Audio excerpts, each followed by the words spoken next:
it's really important to understand that this isn't just about getting an erection. It's not what this is. This is not about erectile dysfunction. Okay, it's far bigger than that. When you think about the functions of testosterone, one of the functions is the production of sperm. Okay, that affects fertility. That affects birth rates. Okay, hugely important.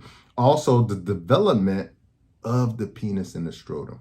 Okay, because we're also noticing not only testosterone levels through the floor, but also penis sizes and scrotum sizes are getting smaller and smaller as well too. Okay, also our sexual sort of features and development as well too. So what I mean by that is you'll notice that, like men and women have very distinct voices. Okay, so as a child or a male child hits his puberty, his voice changes. Okay, a large part due to the shift in hormones, particularly testosterone. Because you'll notice that as boys and girls are growing, up until about 10, 11 years old, like they're pretty much equal in strength. And then as soon as puberty hit, there's a shift. The boys just get stronger, they get bigger, they get faster, they just get more aggressive as well too. Okay, so these features, body hair, voice, facial structure, muscle mass, all of these things are changed by testosterone. Libido, the ability to get an erection, sexual drive, all of these things affected by testosterone. Muscle mass, okay?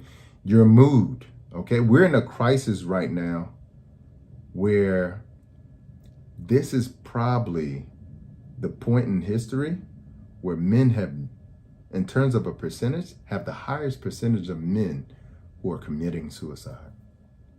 Okay, the highest it's ever been in human history.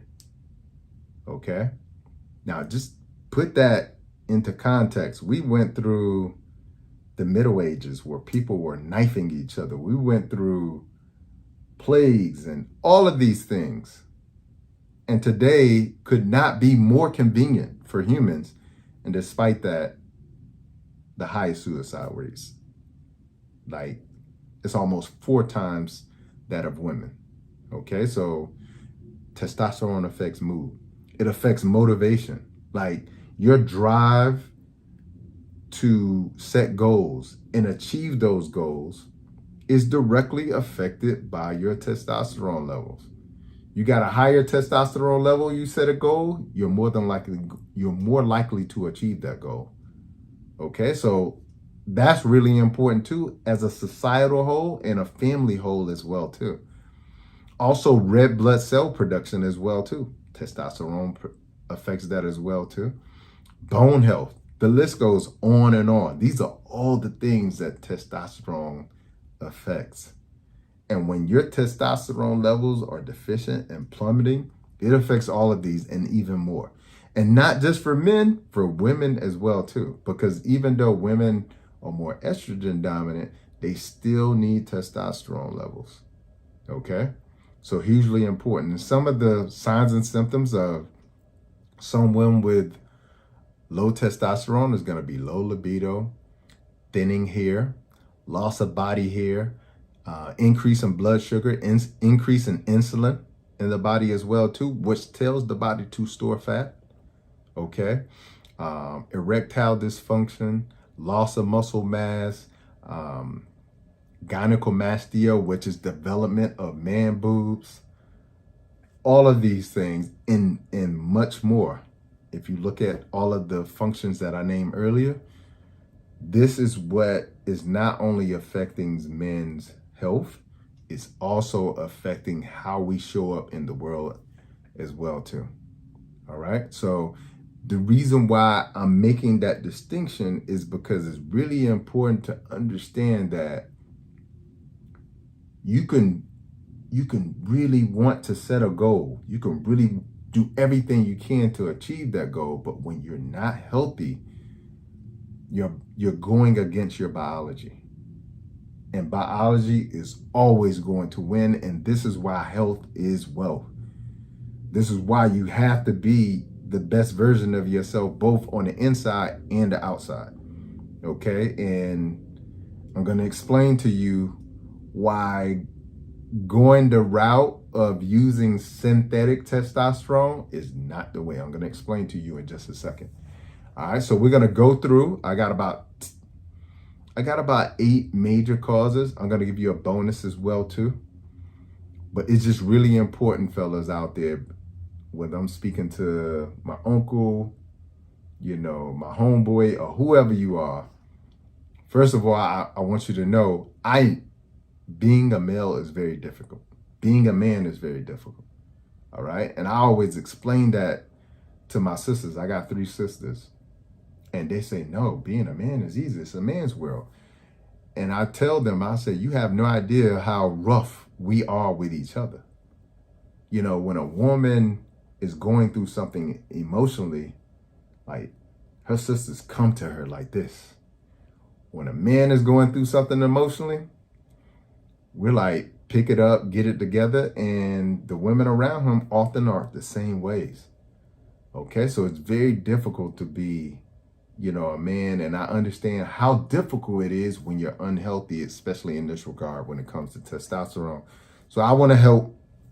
And these are the major causes, I believe. And I believe if you reverse engineer these causes, we can start to get back to who we truly are and we're designed to be. All right. So 1, all right. The first, and this is in no order of importance, but I do think this first one is huge. Plastics and endocrine disruptors, which plastics have these endocrine disruptors in them. Okay. A major cause. You have to think plastic is a relatively new invention. And most people, when they see plastic, they think to themselves that this is a relatively benign, you know, packaging. Okay. But when you think about it, you go back to the 1950s, how much of anything is in plastic? Virtually nothing. Okay. But today, everything is. Your food is in plastic. Your supplements are in plastic. Everything, your water is in plastic. Everything comes in plastic. The bags you have are plastic. Everything is plastic. Okay. And these plastics, in order to look clear and to have a certain texture, they put certain chemicals in them that are called endocrine disruptors. These endocrine disruptors disrupt your endocrine system. Your endocrine glands are what we're talking about today. Because your endocrine glands are, for instance, your thyroid is a gland, but your testicles are also a gland. They produce testosterone. So these endocrine disruptors can impact them. Okay. Now for men, the issue is that a lot of your testosterone is being converted into estrogen. Okay. This is what a lot of those endocrine disrupting compounds like phthalates, you know, parabens, BPA, where you find in plastic bottles and they say BPA free, but it still can have BPF or BPS in there as well too. They just switch the chemical form, but it's still the same thing. It has the same impact on our health.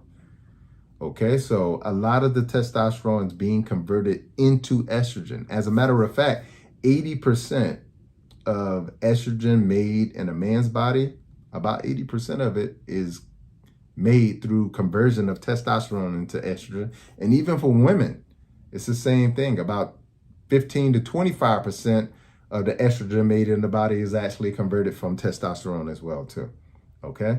Now the issue is that when we start to add in these xenoestrogens, these fake estrogens, now it just increases that conversion rate. Okay. A lot of the testosterone, especially for men, is being converted. All right. Now that's happening due to an enzyme called aromatase. Aromatase is the enzyme that causes the testosterone to be converted into estrogen. All right.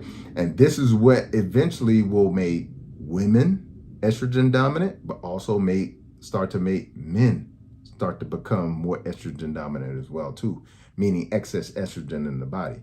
Okay. And when you think about it on the grand scheme of things, Again, almost everything we're purchasing today comes in some form of plastic. And a lot of these microplastics end up in the water, they end up in the food as the plastic breaks down as a container for the food. So the average person is consuming about 5 grams of plastic every year. I'm sorry, every week. All right, so think about that. The average person is consuming about 5 grams of plastic every week. 5 grams of plastic is like the size of a credit card. All right, so imagine just chopping up a credit card and eating it once a week. That's how much plastic we're consuming every week. And this is why it's being so detrimental on our endocrine system, and as a result, being so detrimental on our testosterone. So you got to get rid of the plastics.